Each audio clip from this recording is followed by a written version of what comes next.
बहुत शौक है इनको जलसों की इजाजत देने का भी। जो कल हुआ है, जिस तरह से कल एनओसी की धज्जियां उड़ाई गई हैं, आज कोई शर्मिंदा है? आपने कल देखा है सब कुछ, या आपने जानबूझकर आंखें बंद की हुई हैं? आपको नजर नहीं आता, आप देखना सुनना नहीं चाहते। अब ये जो लश्कर कशी एक सूबा दूसरे सूबे पे करने की धमकी दे रहा है, इसका सवाल मैं किससे पूछूं? एक वफाक जो मुख्तलिफ इकाइयों से मिलकर बना है, उस वफाक के अंदर एक नशेबाज आदमी, एक नशई आदमी, एक करप्ट आदमी, एक गंदा आदमी दूसरे सूबे की खातून चीफ मिनिस्टर को तज़हीक से बुलाता है और फिर उनके सूबे पे ऊपर यलगार करने की धमकियां देता है। अब ये बता दें, ये आइन की कौन सी खिदमत है? ये यहाँ पर बुनियादी हकूक जो इनके हैं, उसके बाद हम पंजाबियों के बुनियादी हकूक हैं। मैं यहाँ पंजाबी पख्तून की बात नहीं करना चाहती, लेकिन कुछ सवालात हैं जो मुझे उठाने पड़ेंगे, जो मुझे पूछने पड़ेंगे कि आप पाकिस्तान के साथ आखिर करना क्या चाहते हैं। ये ईमानदारी पाकिस्तान को आज तक कितनी महंगी पड़ी और मजीद कितनी महंगी पड़ेगी, इसका अंदाजा हो रहा है किसी को? मईशत ऊपर जा रही है, मईशत बेहतर हो रही है, महंगाई सिंगल डिजिट पे आ रही है।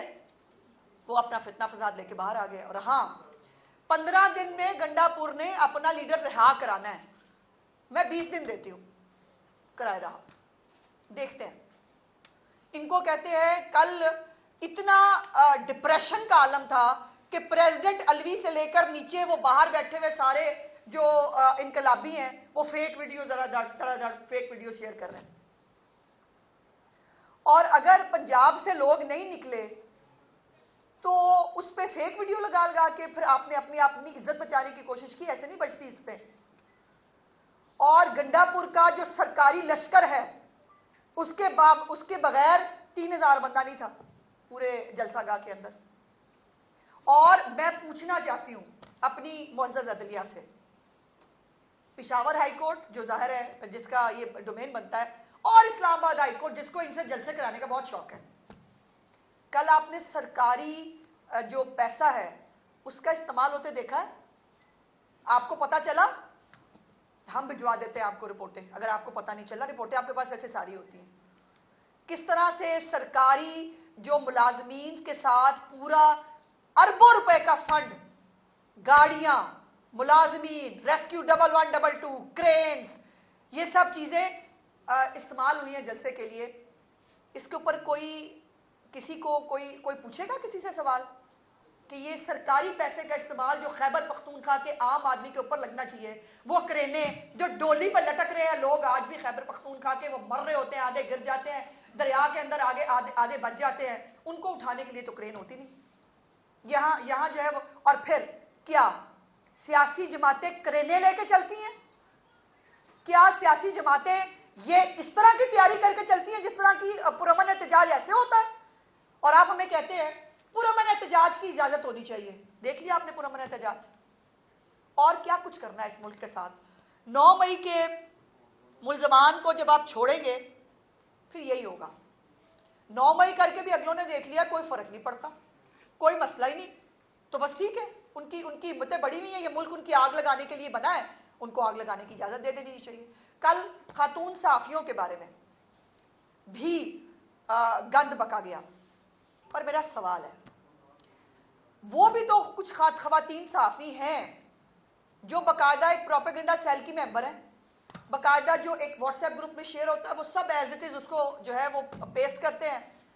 जो फार्मूला, मैं वो दोहराना नहीं चाहती क्योंकि वो भी मेरे लिए काबिल एहतराम है, जो फार्मूला एंटी पीटीआई खवातीन सहाफियों के लिए गंडापुर ने तरतीब दिया है, वो अपनी हमायती सहाफियों के लिए भी फिर यही फार्मूला होगा ना? फिर वो भी लिफाफा लेती होंगी। आपके हक में जो ना बोले, आपकी लाइन जो टो ना करे, वो फनकार हो, वो क्रिकेटर हो, वो सहाफी हो, वो जो मर्जी हो, उसको लिफाफा कह देना, उसकी तस्दीक करना आपको जो है वो आपको इख्तियार मिल गया इसका। ऐसे नहीं होता। और दूसरी बात, जिस बंदे ने लश्कर कशी करने आना है पंजाब के अंदर, उसके अपने इलाके का हाल यह है कि यह आदमी उस हलके में नहीं जा सकता, वहां टीटीपी का पूरा कंट्रोल है। ये टीटीपी को भत्ता देके जीते हैं खैबर पख्तूनख्वा के अंदर, ये आलम है। ये टीटीपी को वहां जो बसाया था जो सदारती ऑर्डिनेंस के जरिए जो तालिबान को लाए थे, वो आज टीटीपी इनके सिर के ऊपर चढ़ के नाच रही है। खैबर पख्तूनख्वा जल रहा है दहशतगर्दी की आग में।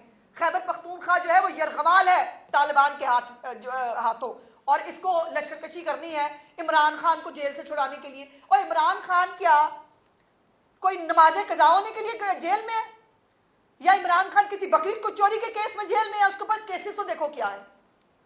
और फिर वो केसेस बड़े गलत है। 190 मिलियन पाउंड जो है वो केस जो है वो बिल्कुल झूठा है, बेबुनियाद है।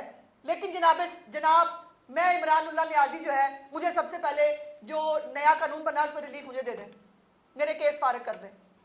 ये आलम है, ये है मुनाफकत। और इसके अपने इलाके से 2 जज उन पे हमला हुआ जो खैबर पख्तूनख्वा के जज हैं।